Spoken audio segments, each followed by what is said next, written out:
Good morning students, कैसे हैं आप सब? ओके आज हम अपना मार्केटिंग मैनेजमेंट का लेक्चर कंटिन्यू कर रहे हैं। आई थिंक हम लास्ट क्लास में डिस्कस कर चुके थे काफी हद तक, और मैं अगर आपको ब्रीफ में बता दूं, सबसे पहले हमने मीनिंग पढ़ा मार्केटिंग का, हमने डेफिनेशन पढ़ ली। उसके बाद हमने एज पर मॉडर्न अगर मॉडर्न मार्केटिंग की बात करें, मॉडर्न कॉन्सेप्ट ऑफ मार्केटिंग की बात करें, तो उसके हिसाब से क्या होता है, features and what can be marketed. Marketer कौन होता है? जरूरी नहीं है कि जो बेच रहा है वही मार्केटर हो, खरीदने वाला भी मार्केटर की तरह बिहेव कर सकता है। एंड इवन मार्केटिंग मैनेजमेंट हम ये भी पढ़ चुके हैं। Okay, process of marketing management भी हमने पढ़ लिया। इसका स्लैंग था Tata consultancy service manager. And उसके बाद हमने सेलिंग और मार्केटिंग का डिफरेंस पढ़ लिया, बिकॉज सेलिंग एंड मार्केटिंग का डिफरेंस इज वेरी इंपॉर्टेंट। हमें ये पता होना चाहिए कि क्या डिफरेंस है मार्केटिंग में और क्या डिफरेंस है सेलिंग में। ठीक है,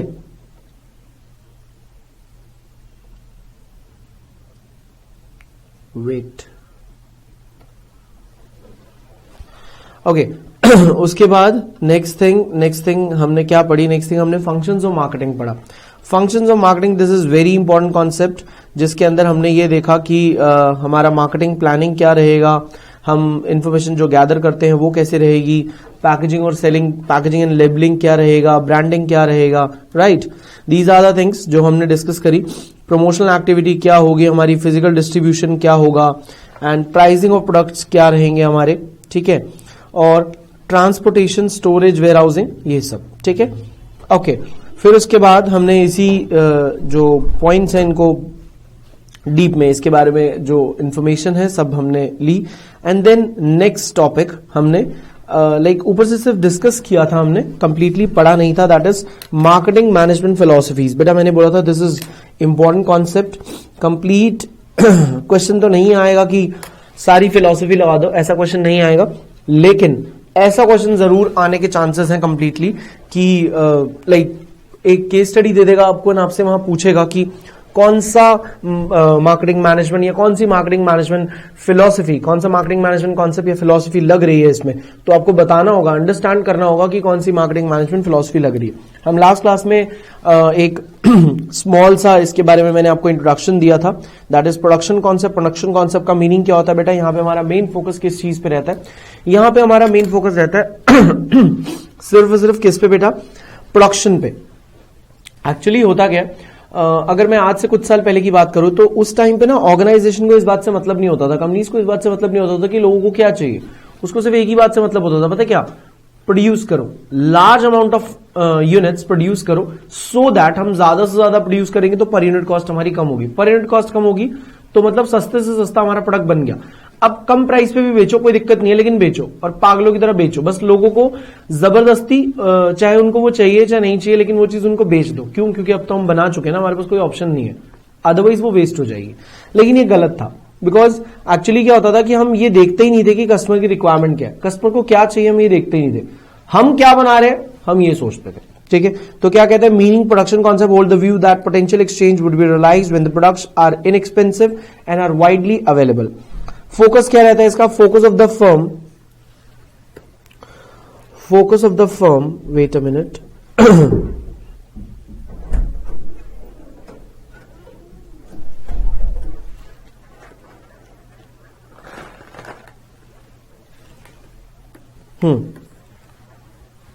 ठीक है, क्या कहता है? Focus of the firm following the production concept is on lowering the cost of production.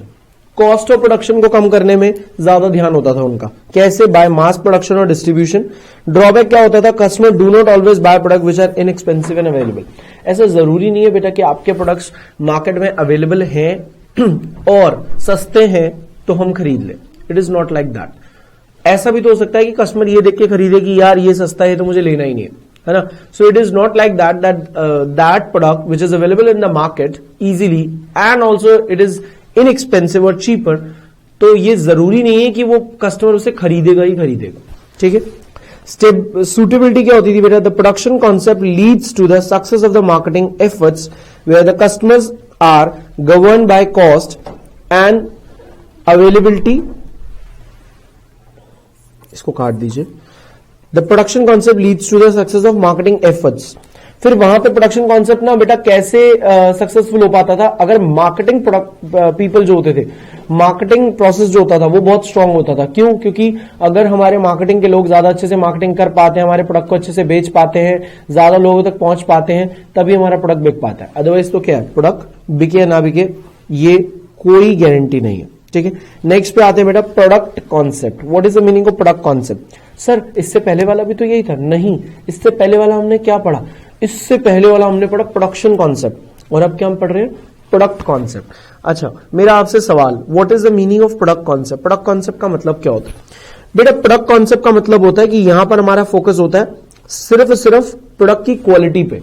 Product इतना जबरदस्त बना दो कि सामने वाला उसको मना ना कर पाए खरीदने के लिए। जस्ट लाइक एप्पल, मतलब मना ना कर पाए खरीदने के लिए even at the higher price. Just like Ferrari.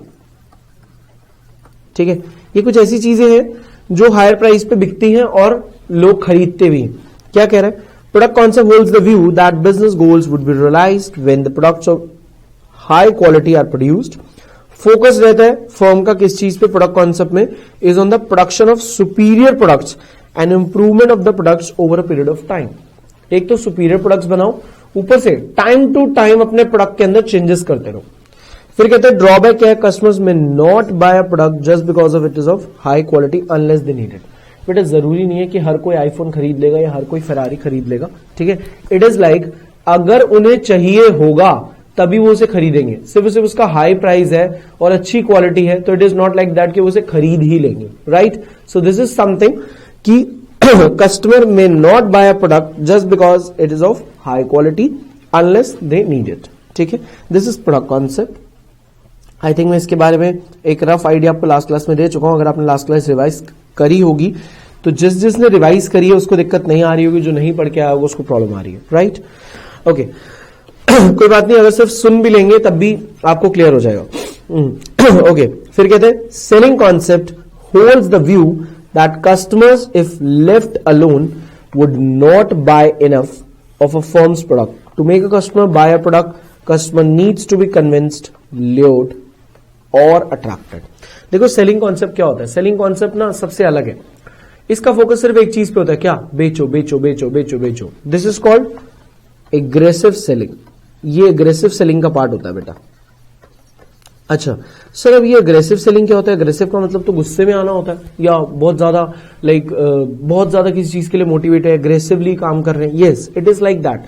Just like मैं आपको एक एग्जांपल देता हूं। मान लीजिए जैसे आपको आजकल दिख रहा होगा, आप कहीं भी रोड पे जाते हैं तो हर जगह पे, जैसे मान लो ये एक बिल्डिंग है, ये एक बिल्डिंग है और बहुत सारी जगह पे ऐसा होता है, ऐसे होर्डिंग्स लगी होती है। यहां लिखा है ओप्पो, यहां लिखा है वीवो, ओप्पो वीवो। ठीक है, थोड़ी दूर जाएंगे एक और बिल्डिंग होगी, वहां पे भी आपको ऐसे दिखेगा ओप्पो वीवो, ओप्पो वीवो। आप देख रहे हो मैं क्या कह रहा हूं? आप समझने की कोशिश करो। घर से बाहर निकलो, साथ वाली दुकान है वहां पे लगा है, थोड़ा आगे जाओ एक और दुकान है वहां पे लगा है, थोड़ा आगे जाओ एक और दुकान है वहां पे लगा है, थोड़ा आगे जाओ, किसी भी मार्केट में चले जाओ, हर जगह पे इनकी होर्डिंग्स होती है। This is like aggressive selling. पागलों की तरह एडवर्टीजमेंट करना और लोगों को इतना दिखा देना, लोग सोचते हैं यार ये है क्या, एक बार देख तो ले। जस्ट लाइक एक और एग्जाम्पल, जैसे कि सैमसंग। बेटा सैमसंग क्या करता है? लेट्स सपोज मैं आपसे बोलता हूं आप सुबह सुबह उठे सब जितने भी आजकल के बच्चे हैं सुबह उठते सबसे पहला काम पता है क्या करते हैं? फोन उठाते हैं और चेक करते हैं यार फेसबुक पे क्या आया है और व्हाट्सएप पे क्या है ना? व्हाट्सएप से पहले चेक करना है, उसके बाद फेसबुक। मान लो व्हाट्सएप पे एक प्रमोशनल मैसेज आया आपको, किसी फ्रेंड ने भेजा है कि भाई सैमसंग की इतनी यूनिट्स या एक फोन मिल जाएगा, इतने लोगों को भेजो, है ना? और सैमसंग का जो नया मॉडल लॉन्च हो रहा है वो आया उसमें। फॉर एग्जाम्पल हम ले लेते हैं S9। ठीक है, फिर उसके बाद आपने फेसबुक ओपन किया, स्पॉन्सर्ड ऐड में आपको दिख रहा है सैमसंग S9। ठीक है जी, आपने फोन बंद कर दिया। फिर आपने इंस्टाग्राम ऑन किया, उसमें भी आपको यही दिख रहा है। फिर आप उठे, आपने न्यूज़पेपर उठाया, जनरली आप लोग उठाते नहीं है, ठीक है, न्यूज़पेपर उठाया, उसमें फ्रंट पेज पे ऐड है Samsung S9 to be launched. ठीक है, आप घर से बाहर निकले, थोड़ा सा आगे चले, घर के नियर बाय एक मोबाइल शॉप है, उसके बाहर ऐड लगी हुई है Samsung S9 to be launched. आपने गाड़ी में FM ऑन किया, FM ऑन करते ही फिर से एक और ऐड आ रही है Samsung S9 to be launched. आप रेड लाइट पे गए, वहां पे कुछ जोकर खड़े हैं, वो होता है ना हवा सी भरी होती है, उसके अंदर एक बंदा होता है, वो सैमसंग के कपड़े पहने हुए उसने, और वो वहां पे कह रहा है S9 टू बी लॉन्च्ड। ठीक है, आप जहां ऑफिस जा रहे थे या किसी मार्केट जा रहे थे, वहां पे भी आपने जाके देखा बहुत सारी होर्डिंग्स है S9 to be launched, S9 to be launched. TV on करा, टीवी में ऐड आ रही है S9 टू बी लॉन्च्ड। आपको भी यार है क्या ये, ऐसा क्या है फोन में, एक बार देख तो ले। This is like aggressive selling. Customer को छोड़ना ही नहीं, कस्टमर को छोड़ना ही नहीं, किसी ना किसी तरीके से उसको ऐड पहुंचानी है हर थोड़ी थोड़ी देर में, उसके पास एक अपनी एग्जिस्टेंस फील करानी है। इस तरीके से जब ऐड करती है कंपनी, उसे एग्रेसिव सेलिंग कहते हैं, और ये सेलिंग का पार्ट होता है जहां पे कंपनी सेलिंग पे फोकस करती है। यहाँ पे मेरा कहने का मतलब ये नहीं है कि प्रोडक्ट अच्छा नहीं है, प्रोडक्ट अच्छा है नहीं है इससे कोई मतलब नहीं है, कंपनी की सेलिंग जो टेक्निक है दैट इज एग्रेसिव सेलिंग, वो स्ट्रांग होनी चाहिए। Doesn't make any difference product कैसा है कैसा नहीं। ठीक है, okay. Next is focus of the firm is on selling the concept. Following selling concept is on pushing the products by undertaking aggressive selling and promotion efforts to make customers buy what is offered to them. देखो क्या कहता है, अगर customer को एक जगह पे अकेला छोड़ दिया जाए और कहा जाए कि ये सामान खरीदो, तो कस्टमर उस सामान को खरीदेगा नहीं खरीदेगा, इसकी कोई गारंटी नहीं है, इसकी कोई गारंटी नहीं है। तो हम क्या करते हैं, वो कह रहे हैं, वापस आते जरा इस फर्स्ट लाइन पे मैंने जो यहाँ पे रीड करी थी, selling concept holds the view that customer if left alone would not buy or not buy enough of a firm's product. To make customer to buy a product, it must be कि customer को attract किया जाए, convince किया जाए, load किया जाए, किसी की और खींचना। ठीक है, दैट इज लाइक अगर आप कस्टमर को अट्रैक्ट करने की कोशिश करेंगे, शायद वो आपका प्रोडक्ट खरीद ही लेगा। होता है ना, आप किसी शॉप में जाते हैं, आपको कोई चीज इतनी अच्छी नहीं लगती, लेकिन वहां पे एक सेल्समैन होता है, वो कहता है अरे सर रुकिए, आपको क्या चाहिए मुझे बताओ, मैं आपको बताता हूँ, है ना। वो आधा घंटा मतलब लगा रहता है कि सर ये नहीं ये ले लो, ये नहीं ये ले लो, ऐसे नहीं ऐसे ले लो। तो ही इज जस्ट लाइक, और समटाइम्स आपको क्या लगता है, यार इतनी देर हो गई, बंदा इतनी चीजें दिखा रहा है, कुछ तो पसंद कर ही लो, है ना। तो जब हमें अट्रैक्ट करने की कोशिश करी जाती है तो हम अट्रैक्ट हो भी जाते हैं। ठीक है, फंडामेंटल अजम्पशन है customer can be lured and persuaded into buying. हम इसमें मानते हैं कि कस्टमर अट्रैक्ट हो जाएगा और सामान खरीदेगा ही खरीदेगा। ठीक है, नेक्स्ट पे आते हैं। अच्छा सॉरी, इसी का ही लास्ट पॉइंट है, दैट इज इसका ड्रॉबैक है, selling relies eight buyers manipulation, all buyers can not be manipulated. Selling किस चीज पे टिकी हुई है कि जितने बायर्स मैनिपुलेट होंगे उतने बायर्स खरीदेंगे, लेकिन जरूरी नहीं है कि हर बायर मैनिपुलेट हो जाए। कुछ लोग समझदार हैं, उनको एडवर्टीजमेंट दिखा के अगर हम कोई चीज बेचने की कोशिश करेंगे वो नहीं खरीदेंगे। And a buyer can not be manipulated many times, बहुत बार ऐसा होता है कि बायर मैनिपुलेट नहीं हो पाता। Customer once wrongly lured can spoil the image of the firm. Selling can succeed in short run but not in long run. देखो कहते हैं आप कस्टमर को आज अट्रैक्ट करके अपना सामान बेच दोगे, लेकिन अगर आपका सामान अच्छा नहीं है तो नेक्स्ट टाइम कस्टमर आपका सामान नहीं खरीदेगा। एक बार अट्रैक्ट हो गया, जरूरी नहीं है बार बार अट्रैक्ट होगा। ठीक है, ये शॉर्ट टर्म कॉन्सेप्ट के लिए ठीक है कि आपने एक बार प्रोडक्ट बेच दिया, प्रोडक्ट बिक गया, आप चले गए, बट नेक्स्ट टाइम अगर आप सोचेंगे आप उस प्रोडक्ट को बेच पाए तो सर नेक्स्ट टाइम वो बंदा आपका सामान नहीं खरीदेगा, बिकॉज आपने उस क्वालिटी का प्रोडक्ट नहीं दिया। हाँ, अगर दोनों चीजें मिक्सिंग है, लाइक आपका प्रोडक्ट भी बहुत जबरदस्त है, बहुत सुपीरियर क्वालिटी, और आपने सेलिंग जो टेक्निक लगाई है एग्रेसिव सेलिंग के थ्रू अगर आप बेच रहे हैं वो भी बहुत जबरदस्त है, तो फिर ये श्योर है कि इस बार आपका प्रोडक्ट बिका तो नेक्स्ट टाइम भी बिकेगा। ठीक है, आई होप मेरी बातें आपको समझ आ रही हो। ओके, आगे चलते हैं। Next point that is marketing concept. What is the meaning of marketing concept? Sir marketing concept के अंदर एक चीज बहुत ज्यादा इंपॉर्टेंट है। हम मार्केटिंग के अंदर ना क्या करते हैं बेटा, मार्केटिंग के अंदर हमारा फोकस रहता है इस चीज पे कि यार लोगों को क्या चाहिए पता लगाओ। देखो आज आप एक चीज देखो कि जितनी भी गाड़ियां आ रही हैं, जितने भी प्रोडक्ट्स आ रहे हैं, मोबाइल फोन आ रहे हैं या लैपटॉप्स आ रहे हैं, कुछ भी आ रहे हैं, उसके अंदर ना ऐसी चीजें जो हमारे लिए बहुत कन्वीनियंस दे रही है, हमारे लिए बहुत बेनिफिशियल है, और हमें लगता है कि यार ये चीज तो मैं कब से चाह रहा था कि मेरे लैपटॉप में या मेरे फोन में या मेरी गाड़ी में हो जाए, और ये हो गई, है ना। आप देख रहे हो, जैसे कि आज से कुछ साल पहले की बात करूं तो गाड़ियों में ना लाइक जैसे एक सिस्टम आता है कि आपने देखा होगा जब आप कार चलाते हैं कि गाड़ी की जो सीट है उसको पीछे कर सकते हैं आप या आगे कर सकते हैं। सिर्फ इतना ही होता था, पीछे कर सकते हैं, आगे कर सकते हैं, या जो बैक पे है उसको आप थोड़ा सा बेंड कर सकते हैं या ऐसे नॉर्मल रख सकते हैं, है ना, ऐसे ही होता है। लेकिन अब धीरे धीरे टाइम बदला तो गाड़ियों के अंदर एक और सिस्टम आ गया कि जैसे कुछ लोग हैं जिनकी हाइट कम है, अगर वो गाड़ी चला रहे हैं तो उनको अपनी सीट को ऊपर करना है तो वो ऊपर कर ले, नीचे करना है तो नीचे कर ले, है ना। ये सिस्टम पहले कार्स में नहीं था, अभी 4-5 साल से या मान लेते हैं 10 साल से आना शुरू हुआ। तो वो क्या कर रहे हैं, फोकस कर रहे हैं मार्केटिंग पे कि लोगों को क्या चाहिए, व्हाट पीपल वांट। वो कहते हैं यार हमें बड़ा बोरिंग सा लगता है कि चाबी ऐसे घुमाना, या हमारी चाबी खराब हो जाती है या लॉक खराब हो जाता है, कुछ भी प्रॉब्लम हो जाती है, तो वी जस्ट वांट कि हमें कुछ ऐसा चाहिए कि हम बटन दबाएं गाड़ी स्टार्ट हो जाए, तो पुश स्टार्ट दे दिया, है ना, पुश स्टार्ट दे दिया। या फिर बहुत सारे लोगों ने बोला कि यार गाड़ी में ना ये बड़ी दिक्कत है कि जब हम पीछे बैठते हैं ना तो एसी की हवा नहीं आती है, लेकिन आगे एसी की हवा प्रॉपर आती है। तो वो कहता है कि अच्छा ठीक है ऐसा है क्या, तो उन्होंने एसी का वेंट दे दिया पीछे कि यार पीछे भी ऐसा कुछ होना चाहिए कि पीछे भी हवा जाए, है ना। तो दीज आर द थिंग्स कि कंपनी ना बहुत सारे चेंजेस कर रही है टाइम टू टाइम। जैसे पहले की कार्स में मेरे ख्याल से चार्जिंग पॉइंट आता था, नहीं आता था, इतना कोई मैंडेटरी नहीं होता था, लेकिन अब हर कार में in every car there must be a charging point. क्यों चार्जिंग पॉइंट, क्यों? बिकॉज ऑब्वियस ही बात है ना बेटा कि आज हर पर्सन के पास मोबाइल है, हर पर्सन को उसको चार्ज करना है, तो उन्होंने चार्जिंग पॉइंट दिया हुआ है कि ये तो चाहिए ही चाहिए। ऑक्स का ऑप्शन है हर गाड़ी में, है ना, पेनड्राइव का ऑप्शन है हर गाड़ी में। These are the things just like कि एक कंपनी जब गाड़ी बना रही है ना तो वे सारी चीजों को कंसिडर कर रही है, सारी चीजों को कंसिडर कर रही है कि वो कह रही है यार गाड़ी में ना ये सब चीजें होनी चाहिए, बिकॉज मैंने मार्केटिंग करी है इन चीजों पे, रिसर्च करी है इन सब चीजों पे कि लोगों को ये सब गाड़ी में चाहिए। And if they want these things in their car then I should also put these things in that particular car so that वो कस्टमर सेटिस्फाई हो, नेक्स्ट टाइम औरों को भी लाइक बोले, मेरे प्रोडक्ट को प्रमोट करे कि आप भी इसे खरीदें। ठीक है, तो क्या कहता है, marketing concept holds the view that the firm can achieve its goal by identifying the needs of the customer in a chosen market and satisfying them better than the competitor. फोकस क्या रहता है मेरा, the focus of the firm following the marketing concept is on the development of those products और services which can satisfy the needs of the customer better than the competitor. Obvious ही बात है, मैं अपने कस्टमर को satisfy करूंगा अपने competitor से ज्यादा, अपने कस्टमर्स को सैटिस्फाई करूंगा अपने कंपेटिटर से ज्यादा, तो ऑब्वियसली वो मेरा प्रोडक्ट खरीदेंगे, है ना। अगर मैं अपने कस्टमर्स को अपने कंपेटिटर से ज्यादा सैटिस्फाई नहीं कर पाता तो डेफिनेटली वो मेरा प्रोडक्ट नहीं खरीदेंगे। ठीक है, आगे चलते हैं। पिलर्स क्या कहता है इसके अंदर, कहता है following pillars of marketing concept that is identification of market और customer who are chosen as target of marketing efforts, ये फर्स्ट पॉइंट है, then this is second, third and this wait.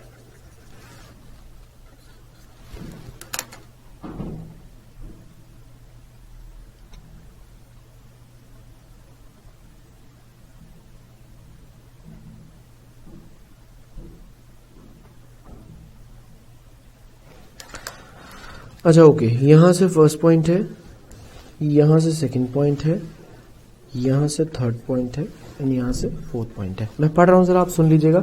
Identification of market और customer who are chosen as the target market of the marketing efforts, understanding the need and want of customer in the target market, हम starting में पढ़ चुके हैं ये।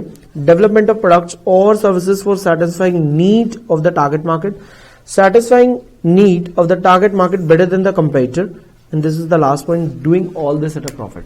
बेटा हम competitors से ज्यादा अच्छी नीड पूरी कर रहे हैं, कस्टमर को सेटिस्फाई कर रहे हैं, उनकी नीड और वांट को समझ रहे हैं, प्रोडक्ट को इस तरीके से डेवलप कर रहे हैं जो मेरे कस्टमर की नीड को पूरा करे। लेकिन कुछ भी करने से पहले हमें एक बात ध्यान रखनी है, हमें कुछ भी लॉस पे नहीं करना है, क्योंकि बेटा हम बिजनेस कर रहे हैं, यहाँ पे कोई संस्था खोल के नहीं बैठे हैं कि लोगों के लिए हम कहीं जी हम सेवा भावना के लिए काम कर रहे हैं। ओके, नेक्स्ट पे आते हैं सोसाइटल मार्केटिंग।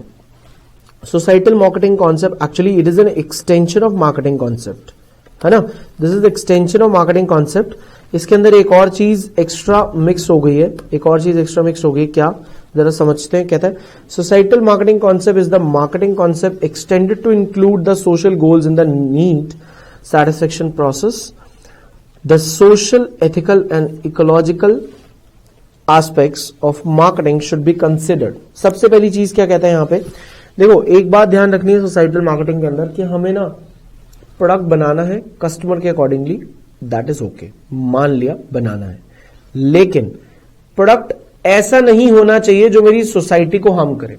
मार्केटिंग ये कहता है कि वो बनाओ जो कस्टमर को चाहिए, मार्केटिंग ये कहता है कि वो बनाओ जो कस्टमर को चाहिए। आई अग्री, लेकिन सोसाइटल मार्केटिंग कॉन्सेप्ट ये कहता है कि वो बनाओ जो कस्टमर को चाहिए, लेकिन साथ ही साथ वो चीज हमारे सोसाइटी को, हमारे एनवायरमेंट को खराब ना करे। फॉर एग्जाम्पल मुझे इस चीज में ना एक कंपनी बहुत अच्छी लगती है जिसने इस कॉन्सेप्ट को बहुत अच्छे से समझा। जैसे कि कंपनी का नेम है यामाहा। यामाहा के 2 मॉडल्स आए, एक मॉडल आया बेटा FZ और एक मॉडल आया R15। इन्होंने बहुत अच्छा काम किया। पता क्या, अगर आप इंडिया से बाहर जाएंगे ना, वहां पे FZ देखेंगे, आई थिंक एक मूवी में भी आई थी, रब ने बना दी जोड़ी शायद, उसके अंदर उसकी जो सीसी थी वो 1000 सीसी थी। एंड बाहर अगर आप R15 भी देखेंगे तो आई थिंक वो भी 1200 to 500 सीसी अप्रॉक्स इतना ही होता है, मुझे एग्जैक्ट नहीं पता। ठीक है, अगर मैं इंडिया की बात करूं तो इंडिया में जब इन्होंने इस प्रोडक्ट को लॉन्च किया, just with the 153 CC and just with the 153 CC या 150 सीसी ओनली। आप मेरा कॉन्सेप्ट को समझो, मैं एग्जांपल से समझाना क्या चाह रहा हूं। उन्होंने बाइक वही दी, लुक एकदम जबरदस्त है ना, एकदम ट्रेंडी लुक, स्पोर्टी लुक, कि लोगों को लगे कि हाँ यार मेरे पास तो एक स्पोर्टी बाइक है, तो कस्टमर की नीड पूरी हो रही है। लेकिन सीसी कम कर दी, 1000 से सिर्फ 153 कर दी, सोसाइटी हार्म नहीं हो रही। जो बच्चे चला रहे हैं वो अंधाधुंध स्पीड में नहीं चला रहे और मर नहीं रहे, ना खुद नहीं मर रहे और किसी और को भी ठोक नहीं रहे, उनको भी नहीं मार रहे, है ना। सेम चीज यहाँ पे एक बहुत बढ़िया सी लुक कर दिया, आगे अच्छा सा वाइजर कर दिया, एकदम जैसे स्पोर्ट्स बाइक होती है या रेसिंग बाइक्स होती है, बिल्कुल वैसा बना दिया। लेकिन उसके अंदर सीसी कम कर दी ताकि उसमें पावर कम रहे, वो चलाएं लेकिन ज्यादा तेज ना चला पाए। Are you getting my point? So this is something कि बहुत सारी कंपनीज ऐसे प्रोडक्ट्स बनाती हैं जो सोसाइटी को ध्यान में रख के बनाती हैं, ताकि उससे हमारे कस्टमर की नीड तो पूरी हो लेकिन मेरे कस्टमर्स कहीं पर भी हार्म ना हो, मेरी सोसाइटी कहीं पर भी हार्म ना हो। ठीक है, this is the marketing philosophy. आगे चलते हैं, ये इसी के बारे में एक स्मॉल आपको क्विक लुक दिया हुआ है, आप ये पढ़ लीजिएगा प्लीज। ठीक है, नेक्स्ट पे चलते हैं। Next is marketing mix. This is very good concept जहां पे हमने पढ़ना है कि मार्केटिंग मिक्स के अंदर क्या क्या आता है। सबसे पहले कहता है marketing involves create a market offering to satisfy customer need and want. देखो एक बात याद रखना, कस्टमर की नीड और वांट को सेटिस्फाई करना समझ आता है, लेकिन मार्केट ऑफरिंग क्रिएट करना बहुत जरूरी है। अगर आप मार्केट ऑफरिंग क्रिएट नहीं करेंगे तो कोई भी आपका प्रोडक्ट क्यों खरीदेगा। फिर कहता है the combination of variables chosen by the firm to prepare its market offering is called marketing mix. In the words of Philip Kotler, marketing mix is the set of marketing tools that the firm uses to pursue its marketing objectives in the target market. Tools or variables or elements of marketing mix have been classified into 4 categories. One is product, price, place and promotion. Product, price, place, promotion. ये 4 चीजें, इसी के ऊपर हमारा chapter काफी हद तक अब चलेगा, जिसमें हम ये 4 चीजों के बारे में पढ़ेंगे कि प्रोडक्ट क्या होता है, प्लेस क्या होती है और प्रमोशन क्या होता है और प्राइस क्या होता है। अगर मैं बात करूं किसी भी प्रोडक्ट की, बेटा एक प्रोडक्ट की अगर बात करें तो प्रोडक्ट में सबसे पहली चीज क्या होती है, किसी भी प्रोडक्ट का डिजाइन बहुत मैटर करता है। अगर डिजाइन अच्छा होगा तो डेफिनेटली वो प्रोडक्ट बिकेगा, अगर डिजाइन अच्छा नहीं होगा तो कोई भी उस प्रोडक्ट को खरीदना नहीं चाहेगा। क्वालिटी मैटर्स, फंक्शनैलिटी, क्या क्या फीचर्स है, टेक्नोलॉजी कौन सी यूज हुई है, कितनी ब्रांडिंग करी आपने, पैकेजिंग क्या है, सर्विसेज कैसी है उसकी, अवेलेबिलिटी कितनी है और वारंटी क्या है। दीज आर द थिंग्स जो हम जनरली कंसिडर करते हैं while we are purchasing a product.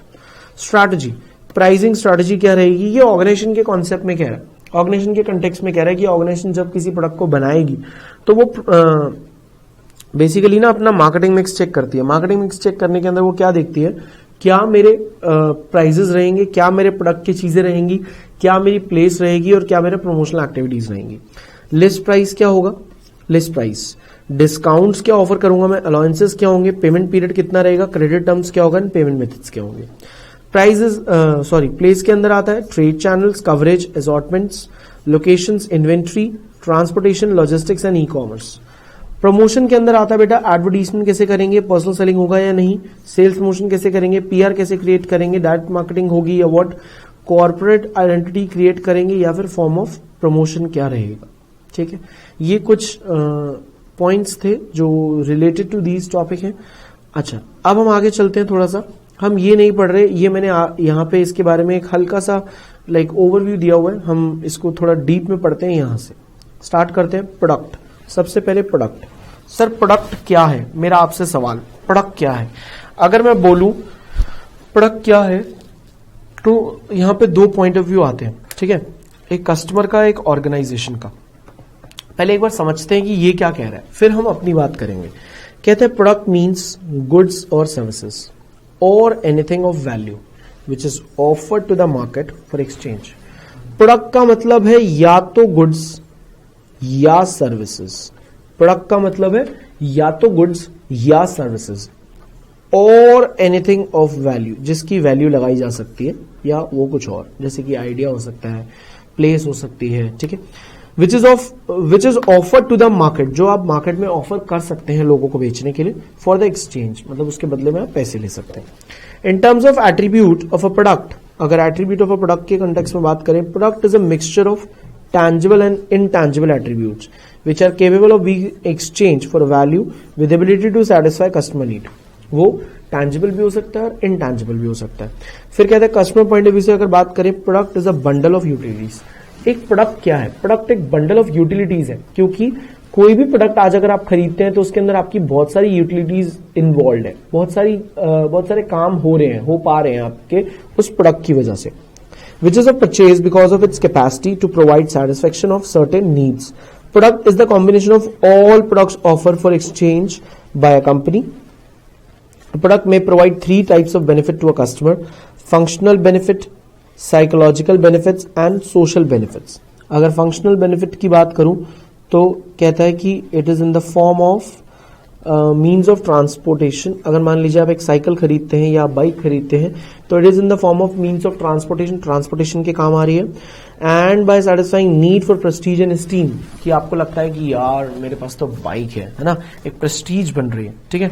And benefits in the form of acceptance from a group, अगर 4 या 5 या 10 दोस्त मिलकर रेस लगाने जा रहे हैं बाइक की, या बाइकिंग करने जा रहे हैं, अगर मान लो लद्दाख जा रहे हैं और आपके पास बाइक नहीं है तो आप उस ग्रुप में ऐड नहीं हो सकते, है ना। तो सोशली आप एंजॉय नहीं कर सकते अगर वो प्रोडक्ट आपके पास नहीं है तो ये एक प्रोडक्ट हमारी ये 3 चीजें फुलफिल करता है। All aspects should be considered while planning for a product. The purchase of a bike provides functional utility of transportation, same example जो मैंने अभी दिया, but at the same time it satisfies need for prestige and esteem and provides social benefit by the way of acceptance from a group by riding bike। ठीक है, चलिए next point पे आते हैं, दैट इज ब्रांडिंग। अब अभी अगर हम प्रोडक्ट की बात कर रहे हैं तो ऑब्वियसली बात है हम प्रोडक्ट के बारे में ही पढ़ेंगे। प्रोडक्ट के बारे में हमने सबसे पहले पढ़ लिया कि प्रोडक्ट क्या है। अब प्रोडक्ट की ब्रांडिंग के बारे में बात करते हैं। What is the meaning of branding? किसी भी चीज की ब्रांडिंग क्या होती है? देखो, हर कंपनी के पास ना एक ऑप्शन होता है कि या तो वो अपने प्रोडक्ट को जेनरिक नेम से बेचे या अपने प्रोडक्ट को ब्रांड नेम से बेचे। देखो, कुछ कंपनीज के पास ना बहुत सारा पैसा होता है, तो from the very first day वो उस चीज को एक ब्रांड की तरह बनाते हैं, एक ब्रांड की तरह लॉन्च करते हैं और फिर उसे मार्केट में अपने प्रोडक्ट्स बेचते हैं। लेकिन बेटा कुछ कंपनीज के साथ क्या होता है, उनके पास इतने फंड्स नहीं होते, इतने रिसोर्सेज अवेलेबल नहीं होते, तो कंपनी क्या करती है कि अपने प्रोडक्ट को बेचना शुरू करती है। धीरे धीरे उसकी गुडविल से वो अपने आप ब्रांड बन जाता है। Just like Nirma, you know what, Nirma जिसकी कंपनी है, the owner, I don't remember the name properly, but that person is मतलब seriously he is very innovative person और बहुत दिमागदार बंदा है। उसने क्या किया था, जब एक टाइम पे लाइक 100 रुपए किलो, 100 रुपीज पर केजी का सर्फ बिकता था, उस टाइम पे उसने अनाउंस कर दिया था कि मैं 7 रुपए किलो सर्फ बेचूंगा, जस्ट 7 रुपीज, 60 नहीं 7 रुपीज। तो अब उस टाइम न्यूज और ये व्हाट्सएप और ये फेसबुक और ये सब चीजें, इन सब चीजों का इतना दौर नहीं था, और इनफैक्ट अगर मैं बोलूं तो उसके पास इतने पैसे भी नहीं थे कि वो अपनी एडवर्टीजमेंट करता। तो उसने लोगों को बोलना शुरू किया, गली गली घूमना शुरू किया कि मैं 7 रुपए किलो देता हूं, ले लो 7 रुपए किलो में उसने बेचना शुरू किया। काफी सेल करी। फिर एक लेवल के बाद ना उसे समझ आया कि यार अब तो मेरी एक अच्छी खासी इमेज बन गई है, लोगों को पता लग गया है। तो आई थिंक उसने नेम देना शुरू किया, पहले धीरे धीरे निरमा नाम से बेचना शुरू किया। फिर उसको लगा कि यार अभी थोड़ा और कुछ चेंजेस करने चाहिए, तो बड़ा दिमागदार बंदा था, उसने अपनी गर्ल को, अपनी बेटी को, ठीक है, क्या किया, अपनी डॉटर को एक अच्छी सी ड्रेस पहनाई, फ्रॉक, और उसको बोला कि आप ऐसे घूमो। और वो घूम रही थी, उसने एकदम फोटो क्लिक करी, है ना, अच्छी सी फोटो क्लिक करी और उसके प्रिंट आउट्स या फोटो कॉपी जो भी है निकलवा लिया। और हर जो पैकेट था निरमा का, क्योंकि उसके पास इतने पैसे नहीं थे कि वो प्रिंटेड करवा पाता, हर पैकेट के ऊपर वो कागज चिपका के उसने बेचना शुरू करा, है ना। तो दिस इज व्हाट, उसने ब्रांडिंग अपने आप गुडविल से क्रिएट कर ली। और एक होता है कि from the very first day branding के साथ बेचते हैं। जैसे मैं आपको एक और अच्छा एग्जांपल देता हूं, मैं किसी प्रोडक्ट की ऐड नहीं कर रहा, नॉर्मली मैं अपनी नॉलेज के हिसाब से आपको बता रहा हूं। एक प्रोडक्ट है, एक शूज आते हैं कैंपस के नाम से, है ना। That's a very old brand kind of, काफी समय हो गया इस कंपनी को, लेकिन इनिशियली जब इसके जूते आते थे तो इतने ज्यादा फेमस नहीं थे, लाइक नाइकी, रिबॉक, ये सब हम यही पहनते थे, है ना। तो या और कुछ कंपनीज के। तो अब एकदम से क्या हुआ कि एकदम से ना मैंने अभी कुछ टाइम से रोड पे देखना शुरू किया कि बहुत ज्यादा होर्डिंग्स दिखने लग गई मुझे, campus campus campus, camp tag इनका कोई ब्रांड नया बनाया इन्होंने, उसी में कैंपस कैंपस बहुत नाम से। तो पहले they were selling their products with a generic name कि शूज बिक रहे, कोई इतना मानता नहीं था कि यार कैंपस के शूज हैं, ऐसे ठीक है। लेकिन अब इन्होंने अपने शोरूम्स बना दिए खुद के, है ना, स्टोर्स बना दिए बेसिकली, और प्रॉपर एडवर्टीजमेंट कर दी है, बहुत जगह होर्डिंग्स लगा दी है, तो काफी ज्यादा पब्लिसिटी कर दी है। उससे क्या है कि ब्रांड बन गया, मतलब इट्स लाइक ये from the very first day it was not like a brand, it was just a generic name, and धीरे धीरे फेमस होते होते उसको इतना फेमस कर दिया कि now it is a brand. So this is the process कि जनरली हम क्या करते हैं कि हम किसी प्रोडक्ट को या तो जेनरिक नेम में बेचते हैं या ब्रांड नेम में बेचते हैं, ठीक है। जैसे Surf Excel, it was selling by the name of Surf Excel from the very first day with their brand value, लेकिन निरमा बाद में फेमस हुआ, ठीक है। Branding is a process that is used to create a distinct entity of the product. Generally हम branding इसलिए करते हैं, हम उसकी एक डिस्टिंक्ट एंटिटी शो करना, आइडेंटिटी शो करना चाहते हैं अपने प्रोडक्ट की। Branding can be defined as a process of using a name, term, symbol, design individually और in some combination to identify a product. A firm's product have to be marketed under a brand name or a generic name. Generic name refers to the name of the class of product like shoes, pen, car, television, etc. And if products were sold by generic name, it would be very difficult for the market to distinguish their. This is marketer.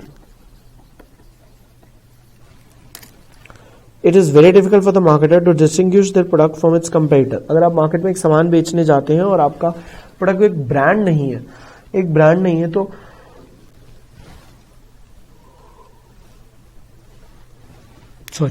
अगर आपका product एक brand नहीं है तो आपके लिए बहुत difficult हो जाता है उस चीज को बेचना। जैसे मार्केट में बहुत सारी चीजें आती है, जैसे मैं आपको एक चीज बताता हूँ, जैसे बहुत सारे चिप्स के पैकेट आते हैं, कुछ भी चिप्स का पैकेट ले लो। जैसे अब तो एक वो एड भी आने लग गई डायमंड की, लेकिन पहले वो नॉर्मल ऐसे ही बिकते थे, तो कोई ब्रांड नहीं था, वो डायमंड नॉर्मली ऐसे बिकते थे, है ना। और एक हम पैकेट खाते हैं, मोस्टली हम खाते हैं ये, दिस इज लेज, तो इसका एक ब्रांड नेम है, ठीक है। ओके, आगे चलते हैं। There are the things like shoes, Reebok, Woodland, Bata, pen, Parker pen, Rotomac या Cello pen, car, BMW, Honda City, Maruti, tubelight, Philips, Havells, washing machine, LG, Samsung, and refrigerator, LG, Whirlpool. This is Whirlpool. Okay, आगे चलते हैं। फिर कहते हैं some important terms जो हम discuss करने वाले हैं। सबसे पहले ब्रांड क्या है? Brand is a name, sign, symbol, design और some combination of them used to identify use of product of one firm to differentiate them from those of the competitors. Brand is a comprehensive term which has two components, brand name and brand mark. Brand name और brand mark दो अलग अलग चीजें, brand के ही part है, brand name और brand mark. देखो, ब्रांड नेम वो है which can be easily spell, जो आप स्पेल कर सकते हैं, that is a brand name. Like brand name refers to that part of brand which can be spoken, is called brand name. For example Asian Paints, Uncle Chips and Lays, ठीक है। जैसे हम कहते हैं कि ये लेज है, ये क्या है इसका, ये ब्रांड नेम है बेटा, ठीक है, this is just brand name. And अगर मैं बोलूं ब्रांड मार्क क्या होता है? Brand mark refers to that part of a brand which cannot be spoken but can be recognized easily in the form of sign, symbol और design। जैसे कि ये नाइक का साइन होता है ना, ठीक है, या रिबॉक का कुछ साइन होगा, ठीक है, या this is BMW, sorry Mercedes, I am so sorry, this is Mercedes. अब हम इसको स्पेल तो क्या करते हैं मर्सिडीज, लेकिन जैसे ही ये साइन दिखता है ना हमें, जैसे ही साइन दिखता है हम उसको पहचान जाते हैं कि मर्सिडीज है, मर्क, है ना, हमें पता लग जाता है, ठीक है। फिर कहता है, ये तो सर समझ आ गया कि ब्रांड नेम क्या होता है और ब्रांड मार्क क्या होता है, या ऐसे भी कह सकते हैं जैसे इसका ये डिजाइन है ना, दिस इज ब्रांड मार्क, हम ये देखते ही समझ जाते हैं कि अच्छा ये लेस के चिप्स है। अब मैं आपसे एक चीज बोलता हूं, ये तो बात समझ आ गई सर, लेकिन सर ये ट्रेडमार्क क्या है? बेटा, trademark is something that part of brand name या brand mark which is registered, which is legally protected, that nobody can use that thing. जैसे मैं आपको एक छोटी सी चीज दिखाता हूं, प्लीज ध्यान से देखो यहां पे। आप इसको प्लीज थोड़ा सा जूम कर दीजिए। देखो ध्यान से देखना, यहाँ पे आपको छोटा सा दिख रहा होगा, आई एम नॉट श्योर आपको प्रॉपर्ली दिख पा रहा है नहीं, आप अपने पास भी देख सकते हैं घर पे एक लेस का पैकेट खरीद के। यहाँ पे ना क्या लिखा हुआ है, जैसे यहाँ लेज लिखा हुआ है उसके साथ आर लिखा हुआ है छोटा सा, और यहाँ पे ये टीएम लिखा हुआ है। दिस टीएम इज ट्रेडमार्क, ये ट्रेडमार्क है बेटा। किसका ट्रेडमार्क है? लेज का। आप देख पा रहे हो ये exactly this TM is what? This is trademark. आप समझने की कोशिश करो। This is legally protected that nobody can use this name or this sign. ये जो सिंबल इसने बनाया है ये कोई और यूज नहीं कर सकता। जस्ट लाइक अगर मैं आपको बोलूं कि मैं एक कंपनी बनाना चाहता हूं, उसके ऊपर ये सिंबल यूज करना चाहता हूं, ये जो मर्सिडीज का है, ठीक है, नॉर्मल कर दीजिए, थैंक यू। ये जो मर्सिडीज का है, क्या मैं इसे यूज कर सकता हूं? नहीं। क्यों? क्योंकि बेटा इट इज लीगली प्रोटेक्टेड, कोई यूज नहीं कर सकता इसे। ये उन्होंने रजिस्टर कराया हुआ है, उनका एक रजिस्टर्ड ब्रांड है, मैं इसे यूज नहीं कर सकता। एक ब्रांड नेम या ब्रांड मार्क जब रजिस्टर्ड हो जाता है, एक ब्रांड नेम या ब्रांड मार्क जब रजिस्टर्ड हो जाता है तो वो क्या बन जाता है? ट्रेडमार्क। आपको मेरी बात समझ आ रही है? Very good. क्या कहता है? A brand or part of a brand that is given legal protection is called trademark. Protection is given against its use by other firms. Firm which got its brand registered gets the exclusive right for its use. अब less के पास सिर्फ एक exclusive right है कि वो इसे use कर सकती है। I cannot use. In that case, no other firm can use such name or mark in the country. अच्छा, ये बात ध्यान रखना है, ये सिर्फ कंट्री की बात कर रहे हैं, इंडिया से बाहर की बात हम नहीं करेंगे क्योंकि वो डिफरेंट लॉज हो जाते हैं। हम सिर्फ अपने इंडिया की बात करेंगे। Nobody can use in India, ठीक है। अच्छा, अब ये कह रहा है कि हमने कुछ एडवांटेजेस पढ़ने हैं किसके? ब्रांडिंग के। बेटा इसको आप अपनी कॉपी में लिख लीजिए। इसको लर्न करने का तरीका, इसका कोड है हाइड। Hide HIDE। H से helps in advertising, display programs, differential pricing, ease in introduction of new product and enables making product differentiation. Please एक बार इसे नोट कर लीजिए फटाफट से, जल्दी जल्दी, फिर आगे चलते हैं।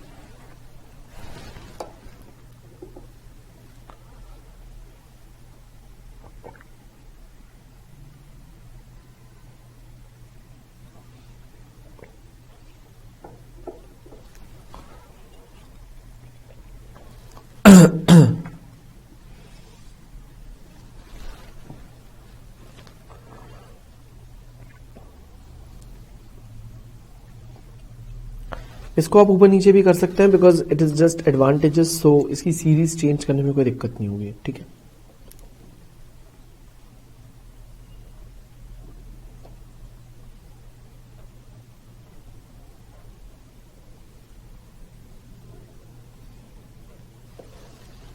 चलिए, मेरे ख्याल से आप लोगों ने लिख लिया होगा, आगे चलते हैं।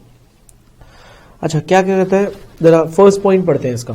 कहते हैं अभी इसके बाद एक और इंटरेस्टिंग चीज बताने वाला हूं मैं आपको। इसी रैपर के पीछे, इसी लेस के पैकेट के पीछे कुछ 2-3 चीजें और हैं जो मैं आपको अभी दिखाऊंगा, लेकिन पहले हम ये पढ़ेंगे, ठीक है। क्या कहता है, sorry, enables making product differentiation. Sir, अगर हम अपने प्रोडक्ट को एक ब्रांड नेम से बेचते हैं ना, तो हमारे लिए बहुत अच्छा हो जाता है कि हम उसे डिस्टिंग्विश कर सकते हैं अपने प्रोडक्ट को अपने कंपेटिटर से, कि यार ये उसका प्रोडक्ट है, ये मेरा प्रोडक्ट है। फिर कहते हैं ease in introduction of new product. बेटा क्या होता है, अगर एक कंपनी ऑलरेडी एक इमेज क्रिएट कर चुकी होती है ना, तो वो नया प्रोडक्ट लॉन्च करती है ना, तो उसको दिक्कत नहीं होती। जब भी वो नया प्रोडक्ट लॉन्च करती है तो उसको प्रॉब्लम नहीं होती, क्योंकि वो ऑलरेडी अपनी इतनी अच्छी इमेज बना चुकी है। जैसे कि रिलायंस पेट्रोकेमिकल्स है ना, उसने जब जियो लॉन्च किया तो ऑब्वियसली बात है कि उसकी इतनी अच्छी इमेज थी कि लोगों ने उसको खरीद लिया, है ना, बिना सोचे समझे। मैं ये नहीं कह रहा प्रोडक्ट खराब है, लेकिन हाँ हमारे फायदे के लिए था, बट स्टिल उसको दिक्कत नहीं हुई, प्रॉब्लम नहीं हुई। जस्ट लाइक मैं आपको बोलता हूं कि आज एप्पल एक नई चीज लॉन्च कर देता है, लाइक उसके लैपटॉप्स आते हैं, एप्पल टीवी आता है। फॉर एग्जांपल के लिए मैं बोल देता हूं कि एप्पल एक वॉशिंग मशीन निकाल देता है, या एप्पल एक प्रिंटर निकाल देता है, तो क्या आप खरीदेंगे? यस, क्योंकि कंपनी की एक ऑलरेडी गुडविल बनी हुई है और हम अच्छे से जानते हैं, हमें पता है इस कंपनी के प्रोडक्ट्स अच्छे होते हैं, तो वो नई चीज निकालेगा तो कभी भी हम उसे खरीदने में सोचेंगे। For example, Samsung extended the brand name of its television to washing machines, microwave oven, etc. Differential pricing. अब क्या कहता है, ब्रांडिंग ना हमें हेल्प करता है एक डिफरेंट प्राइस चार्ज करने में। बेटा अगर मैं आपको एक बात बोलूं कि जैसे डायमंड के चिप्स आते थे, वो आई थिंक होंगे मेरे ख्याल से, ये कितने आते हैं, ये 10 रुपीज का पैकेट आता है और 30 ग्राम्स मिलते हैं सिर्फ। आई थिंक वो 10 रुपीज के पैकेट में 50 ग्राम्स या 60 ग्राम्स आते थे, ऑलमोस्ट डबल। तो ये क्या है, सेम क्वांटिटी दे रहा है, क्वालिटी तो मैं नहीं कहूंगा लेकिन सेम क्वांटिटी दे रहा है, फिर भी हायर प्राइस चार्ज कर रहा है। क्यों? Just because of brand. ठीक है, branding enables a firm to charge higher price for its product than its competitor because of its customers like a brand and become habitual of it and they do not mind paying a little higher price for it। अगर मैं आपसे एक बात बोलता हूँ कि आज आप घर के आसपास कहीं एक छोटा सा सैलून है, वहां पे बाल कटवाने जाते हैं तो आपके 100 रुपए लगते हैं। अगर आप हबीब्स जाते हैं तो वहां पे आपके 500 रुपए लगते हैं, लेकिन फिर भी आप पे करने के लिए रेडी हैं। क्यों? क्योंकि आप हैबिचुअल हो गए हैं, आपको वहीं से बाल कटवाने पसंद है ना। तो अगर आप हैबिचुअल हो गए, यूज टू हो गए हैं और आपको लगता है कि मुझे वहीं से बाल कटवाने हैं, तो कोई कितना भी कर ले आप वो छोड़ नहीं सकते, है ना। तो आपको थोड़ा सा ज्यादा हाई पे करने में, ज्यादा पे करने में कोई दिक्कत नहीं होती, because you feel like this, ठीक है ना यार, मुझे आदत पड़ चुकी है, मेरे को यहीं से सेटिस्फेक्शन आती है। ठीक है, helps in advertising and display program. कैसे? Brand name helps a firm in its advertising and display program. आपने देखा होगा एक्चुअली क्या होता है, जब कंपनी का एक ब्रांड बन जाता है ना, तो कंपनी के लिए बहुत अच्छा हो जाता है कि अगर उसे कहीं पे ऐड करनी है। आपने देखा होगा रोड पे कहीं पे ऐसे बड़ी बड़ी होर्डिंग्स लगी होती है और सिर्फ इतना लिखा होता है ऐसे, ये पूरा फिल्ड होता है ब्लैक से और ये व्हाइट से लिखा होता है सिर्फ। कैसे भी मैं एग्जैक्टली ड्राइंग नहीं कर पाऊंगा यहाँ पे, आप समझने की कोशिश करना। ठीक है, सिर्फ ऐसे लिखा होता है और यहाँ एक छोटा सा लिखा होता है रजिस्टर्ड, बस सोनी, है ना। ऐसा कुछ बना होता है। या फिर अगर एप्पल को अपनी ऐड करनी है तो एप्पल क्या करता है, ये पीछे सारा का सारा ब्लैक कर देता है। ठीक है, और यहाँ पे एक साइन बना होता है उसका एप्पल का, जो भी जैसा भी साइन होता है। मेरी ड्राइंग इतनी अच्छी नहीं है, बना के नहीं दिखाऊंगा। ठीक है, या फिर जैसे पूरा ग्रीन होता है और बीच में सिर्फ इतना लिखा होता है ओप्पो ऐसे, या पूरा जो भी कलर होता है, आई डोंट नो, ब्लू या ग्रीन। ठीक है, और ऐसे लिखा होता है वीवो, है ना। दिस इज काइंड ऑफ कि अगर आपने एक ब्रांड बना लिया तो जब आप ब्रांड की ऐड करते हैं तो आपको ऐसा नहीं है कि उसके बारे में लिखना पड़ेगा कि वो क्या है, क्या बेच रहा है। सिंपल बस उसका नाम लिख दो और ऐड कर दो, सिंपल, तो लोग समझ जाते हैं कि एलजी की ऐड हो रही है, सैमसंग की हो रही है, किसकी हो रही है। ठीक है, चलिए अब कह रहे हैं ब्रांडिंग के कस्टमर को क्या फायदे हैं। देखो, इससे पहले जो हमने पढ़ा था ब्रांडिंग के फायदे, वो हमने क्या पढ़ा था बेटा, वो ब्रांडिंग के फायदे पढ़े थे हमने मार्केटर को, कि मार्केटर जब मार्केट में जाएगा तो अपने प्रोडक्ट को कैसे वो करेगा, डिफरेंशिएट करने में फायदा होगा, न्यू प्रोडक्ट के इंट्रोडक्शन में फायदा होगा, इंट्रोड्यूस करेंगे नया प्रोडक्ट या डिफरेंशियल प्राइस चार्ज करेंगे तो फायदा होगा। ये सब मार्केटर के फायदे थे। अब हम क्या पढ़ रहे हैं, कस्टमर के क्या फायदे हैं। कस्टमर को क्या फायदा हो रहा है कि अगर वो कहता है कि भैया ब्रांडिंग है, ब्रांडिंग है, ब्रांडिंग है, तो कस्टमर को इससे क्या फायदा है। सबसे पहले helps in identification of product. अगर आप कहीं पे भी साइन देखते हैं तो आपको समझ आता है इट्स प्यूमा, है ना। कहीं पे भी साइन देखते हैं तो आपको समझ आता है रीबॉक, है ना। क्यों? क्योंकि आप उसको आइडेंटिफाई कर लेते हैं उसके साइन से, सिंबल से। Branding helps the customer in identifying the product. For example, by seeing the stick, a customer can identify that it is Nike, and status symbol, like some brands become status symbol because of their quality। कुछ लोगों के लिए ना brands एक status symbol बन जाते हैं, जैसे कि वुडलैंड। भाई तुझे पता है मैंने वुडलैंड के जूते पहने हैं, पार्कर का pen, Mo Blanc, it's not Mont Blanc, it's Mo Blanc, and customer feel proud of using them, है ना। कस्टमर को लगता है कि यार तुझे पता है भाई मेरे पास आईफोन है, ऐसी कुछ चीजें, है ना। ठीक है, फिर कहता है इंश्योर्स क्वालिटी। एक और अच्छी चीज है that branding ensures a particular level of quality of the product. If there is any deviation in the quality, the customer can make a complaint in the manufacturer or to the marketer. अगर customer को लगता है कि उस चीज में कोई problem है, कोई दिक्कत है, तो वो सीधा जाके क्या कर सकते हैं, उसकी कंप्लेंट कर सकते हैं। ओके, एक और चीज पे आते हैं, that is characteristics of good brand name. अब क्या कहता है कि गुड ब्रांड नेम की ना कैरेक्टरिस्टिक्स होने बहुत जरूरी है। कैरेक्टरिस्टिक्स होने बहुत जरूरी है कैसे? कहता है brand name should be short, easy to pronounce, spell, recognise and remember. Sir ऐसा होना चाहिए आपका ब्रांड नेम जो इजी टू प्रोनाउंस हो। ऐसा ना हो कि आप उसे बोल नहीं पा रहे, उसका नाम ही नहीं ले पा रहे, है ना। स्पेल, रिकॉग्नाइज एंड रिमेंबर, ऐसा होना चाहिए कि जो उस पर छाप छोड़ जाए, उसको याद रहे। ठीक है, brand name should suggest the product benefits and quality. Like जैसे होता है ना बेटा उजाला, है ना, हाजमोला, खाया पिया पचाया, है ना। टाइड, टाइड मतलब एकदम साफ, अनटाइडी वर्क करते हो, टीचर कहती थी ना ऐसे स्कूल में छोटी क्लासेस में। Brand name should be distinctive, एक डिफरेंट होना चाहिए यार, Zodiac, Codex, Xerox, Safari, just like this. Brand name should have a staying power that it should not get out of date very soon. कुछ ऐसा होना चाहिए कि लगे यार कि लंबे समय तक ये चलेगा, कि आज ये प्रोडक्ट बहुत ट्रेंड में है, लेकिन आज ये नाम बहुत ट्रेंड में, ये चीज बहुत ट्रेंड में, कल को अगर गायब होगी तो क्या करेंगे. The brand name should be sufficiently versatile to accommodate new products which are added to the product line.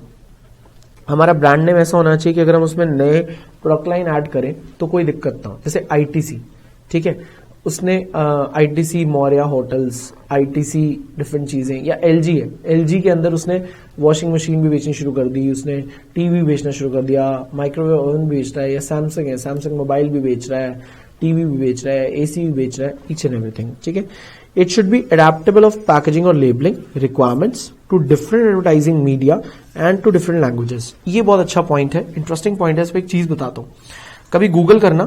मेरे पास अभी यहाँ ऑप्शन नहीं है, नहीं तो मैं आपको गूगल पे दिखा देता. एक प्रोडक्ट आता है, प्लीज हंसना मत, उसका नाम है बेटा सुसु. आप चाइना जाएंगे, ठीक है, आई होप आपको हंसी आ रही होगी. आप चाइना जाएंगे तो वहां पर एक प्रोडक्ट मिलेगा आपको, एक मिल्क शेक या जूस आता है, उसका नाम है सुसु, है ना. अब अगर मैं कहूं कि इंडिया के साथ कंपेयर करूं तो वहां की लैंग्वेज में भले ही इसका कोई मतलब ना हो, लेकिन इंडिया की लैंग्वेज में इसका मतलब आई होप आप समझ सकते हैं. I am sorry by using this word, it's actually a brand, मैं ऐसे नहीं बोल रहा हूं. ठीक है. अगर मैं कहूं कि इंडिया में इसे बेचना शुरू करूं तो क्या ये बिकेगा? नेवर, नेवर एवर, है ना. क्योंकि हम इंडिया में बेचने की कोशिश करेंगे तो कोई कहेगा भाई क्या बोलोगे कि मैंने बाहर से सामान मंगवाया है, कुछ इंपोर्ट किया है मैंने. क्या इंपोर्ट किया? सुसु. वो बोलेगा भाई ये तो ऐसे ही मिल जाएगा इंडिया में, क्या मंगवाने की जरूरत है. तो कहता है हमारा जो प्रोडक्ट होना बेटा वो ऐसा होना चाहिए, हमारा जो प्रोडक्ट का नाम हो वो यहाँ की लैंग्वेज में भी उसका मतलब कुछ गलत ना हो और बाहर की लैंग्वेज में भी उसका मतलब कुछ गलत ना हो. ये कॉन्सेप्ट का पार्ट है, इसलिए समझा रहा हूं आपको कि आप अपने प्रोडक्ट का नाम ऐसा रखें जो यहां पर भी कुछ कॉन्ट्राडिक्टरी ना लगे, मतलब अजीब सा ना लगे. ठीक है, यहां के लिए सोच लिया, लेकिन कहीं और, क्योंकि जरूरी नहीं है कि आपका प्रोडक्ट सिर्फ यहीं पे बिकेगा. आपका प्रोडक्ट इंटरनेशनली भी बिक सकता है, इंडिया से बाहर जाके भी बिक सकता है. अगर आप अपना प्रोडक्ट इंडिया से बाहर जाके बेच रहे हैं तो क्या होगा, वहां की लैंग्वेज के हिसाब से अगर उसका मीनिंग कुछ और है, कुछ गलत है, तो शायद आप उसे नहीं खरीदेंगे. अगर मैं कहूं कि ये वाला प्रोडक्ट इंडिया में आके बेचना शुरू करे वो कंपनी, तो नहीं बिकेगा. तो ये प्रॉब्लमेटिक थिंग होगी ना. हो सकता है कि इसके अंदर जो मिल्क शेक आ रहा है, ड्रिंक आ रहा है, दैट इज वेरी गुड, बहुत अच्छी है, लेकिन फिर भी नहीं खरीद पा रहे क्योंकि इसके नाम की वजह से. तो ये चीज हमें ध्यान रखनी है जब भी हम अपने प्रोडक्ट का नाम डिसाइड करें या प्रोडक्ट का जो ब्रांड नेम है वो डिसाइड करें, तो सोच समझ के डिसाइड करें कि दूसरी लैंग्वेजेस में उसका मीनिंग क्या होता है. क्योंकि ना एक कार आती थी, उसका नाम था नोवा. नोवा का मतलब आई थिंक किसी दूसरी लैंग्वेज में होता है let not go something, does not go. तो इसी वजह से वो कार वहां पे बिक नहीं पाई. जैसे मैं आपको बताऊं, एक गाड़ी आती है अभी टाटा की, टियागो. इसका नाम पहले कुछ और था, मुझे एग्जैक्टली नहीं पता. I will check it on internet and then will let you know in the next lecture. Tiago एक गाड़ी जो टाटा की आ रही है, इसका नाम पहले कुछ और था और वो किसी दूसरी लैंग्वेज में उसका मीनिंग ना आई थिंक डिफरेंट बन रहा था या अच्छा नहीं बन रहा था. इसलिए ये गाड़ियां शोरूम तक पहुंच चुकी थी, कंपनी से निकल चुकी थी, और बाद में कंपनी को पता लगा, मैंने इस पे एक शायद आर्टिकल पढ़ा था, और कंपनी ने क्या किया, फटाफट से शोरूम वालों को नोटिस भेजा कि अभी कोई भी गाड़ी सेल नहीं होनी चाहिए. और फिर वहां पे पर्सन्स गए कंपनी के और शोरूम में जाके ये नाम दिया गया टियागो. इससे पहले जो नाम था उस नाम को हटाया गया, क्योंकि कंपनी नहीं चाहती है कि उसका प्रोडक्ट ऐसा हो जो दूसरी लैंग्वेज में कुछ और मीनिंग निकाले और उसकी वजह से मेरा प्रोडक्ट की सेल ना हो सकता है यहां इंडिया में हो जाती टियागो की सेल. अगर मैं कहूं इंटरनेशनली बेचने की कोशिश करता है, वो इंडिया से बाहर कहीं बेचने की कोशिश करता है, और जहां पे दिक्कत है वहां पे उसकी जो वो चीज है नहीं बिक पाती है, तो उसके लिए बहुत प्रॉब्लमेटिक थिंग है. ठीक है. It should be capable of being registered and protected legally. ठीक है. वो केपेबल होना चाहिए कि वो कहीं और जाके क्या हो सके, प्रोटेक्ट हो सके लीगली या रजिस्टर हो सके. ठीक है. नेक्स्ट टॉपिक हमने पढ़ना है बेटा, दैट इज लेबलिंग. लेबलिंग के बारे में मैं आपको एक ओवरव्यू दे दूं. ठीक है. हम इसको नेक्स्ट लेक्चर में डिस्कस करेंगे कि लेबलिंग है क्या. देखो, लेबलिंग इज समथिंग, लेबलिंग के अंदर बहुत सारी चीजें आती है. मैंने कहा था अभी इस पैकेट के पीछे कुछ दिखाऊंगा, एक बार जरा पढ़ लेते हैं सिंपली क्या कह रहा है. Like labelling refers to designing the label to be put on the package. Label may vary from a simple tag attached to the product, for example in case of local unbranded products like sugar, wheat, etc., to complex graphics that are part of the package, that is in case of Taj Mahal tea or India Gate, और basmati rice, ठीक है। Label is the carrier of information which is attached to the product package. Label are useful in providing detail information about the product, its content, method of use etcetera. जैसे मैं आपको एक चीज बताता हूं, इस प्रोडक्ट के अंदर, प्लीज इसको जूम कर दीजिए एक बार लास्ट टाइम। जैसे देखो, प्लीज यहां ध्यान देना, इसके ऊपर लिखा हुआ है nutritional information, this is nutritional information. यहां पे ये इसकी ना न्यूट्रिशनल इंफॉर्मेशन दी हुई है। देखो कुछ लोग क्या होते हैं, जैसे मान लो मैं बहुत हेल्थ कॉन्शियस हूं, मुझे लगता है कि यार मुझे फैट नहीं खाना है, मुझे ये नहीं खाना, मुझे वो नहीं खाना, या लेट्स सपोज मैं प्याज नहीं खाता और मुझे चेक करना है कि इसके अंदर प्याज है नहीं, या कोई ऐसी चीज है इसके अंदर जिससे मैं एलर्जेटिक हूं और मुझे वो नहीं खाना है, तो मैं क्या करूंगा, जैसे इसके अंदर लिखा है कि इसमें एनर्जी कितनी है, इसमें प्रोटीन कितना है, या अगर मैं देखूं इसके अंदर लिखा है कार्बोहाइड्रेट्स कितने हैं और फैट, सैचुरेटेड फैट कितना है, ट्रांस फैट कितना है। क्यों? क्योंकि हो सकता है कि मैं फैटनिंग चीजें नहीं खाता, तो मैं इसके अंदर ये पढ़ लूंगा और ये पढ़ने के बाद शायद मैं इसे नहीं खाऊंगा, है ना। तो दिस इज समथिंग कि thank you so much, this is something कि इसके अंदर पूरी इंफॉर्मेशन दी हुई है या इंग्रेडिएंट्स दिए हुए हैं, उसमें लिखा हुआ है कि इसमें क्या क्या है, अनियन पाउडर है या कौन सा सॉल्ट है, क्या है। अब मेरी बात को समझिए, बेसिकली क्या है, ये कंपनी के लिए एक लीगल रिक्वायरमेंट है बेटा, कंपनी के लिए एक लीगल रिक्वायरमेंट है कि उसको लिखना ही पड़ेगा, ताकि जब वो इस प्रोडक्ट को मार्केट में बेचे तो किसी भी पर्सन को इस चीज से कोई दिक्कत ना हो, किसी भी पर्सन को इस चीज से कोई प्रॉब्लम ना हो। क्योंकि जब एक पर्सन एक प्रोडक्ट खरीद रहा है, हो सकता है कि वो प्याज नहीं खाता लेकिन इसके अंदर प्याज है, तो वो पहले ही उस पर पढ़ ले और वो उसे ना खाए। हो सकता है कि मैंने जैसे बोला कि मैं किसी चीज से एलर्जेटिक हूं, मुझे किसी पर्टिकुलर चीज से एलर्जी है और मैं चाहता हूं कि मैं वो ना खाऊं, और मैं पैकेट के पीछे इंग्रेडिएंट्स पढ़ूं, उसमें वो लिखा है कि ये चीज है, तो मैं उसे छोड़ दूं, ना खाऊं, राइट। तो this is a kind of legality something कि labeling should be on a particular product so that उस person को पता लग जाए उसे यूज करने से पहले या खाने से पहले या कंज्यूम करने से पहले। जैसे हमारी टी शर्ट्स होती हैं, टी शर्ट्स के यहाँ पर साइड में, है ना, यहाँ पर साइड में एक छोटा सा लेबल होता है, उस पर लिखा होता है कि डू नॉट आयरन, मतलब कोई कपड़ा ऐसा होता है जिसको आयरन करने से खराब हो जाएगा, या लिखा होता है डू नॉट ब्लीच वॉश या ओनली ब्लीच वॉश, या ओनली ड्राई क्लीन, है ना, कुछ ऐसी चीजें लिखी होती है। These are the things like जो भी इंफॉर्मेशन होती है, सो दैट उस प्रोडक्ट को हम यूज करें केयरफुली। या फिर मैं आपको एक बात बोलता हूं, जैसे आप MTR लाते हैं, कुछ भी पोहा वगैरह या मैगी लाते हैं, मैगी के पीछे लिखा होता है how to prepare it, that is also a part of labelling, ठीक है। हम लेबलिंग आज शुरू कर चुके हैं, इसके बारे में हम बाकी नेक्स्ट क्लास में पढ़ेंगे, फंक्शंस पढ़ेंगे इसके, और हमने नेक्स्ट क्लास में पैकेजिंग शुरू करना है। पैकेजिंग के बारे में थोड़ा सा पढ़ के आना प्लीज, पैकेजिंग शुरू करेंगे, कोशिश करेंगे नेक्स्ट क्लास में पैकेजिंग और प्राइसिंग हम खत्म कर दें, ठीक है। And please thank you so much for watching my videos, and बहुत अच्छे रिस्पॉन्स मिलते हैं आपके, यूट्यूब पे कमेंट्स भी मिलते हैं। आप और कमेंट्स करिए, शेयर करिए, अगर आपके कुछ व्यूज हैं, कुछ रिव्यू हैं आप देना चाहते हैं हमारी वीडियोज के बारे में, कुछ चेंजेस चाहते हैं तो आप उसे बता सकते हैं।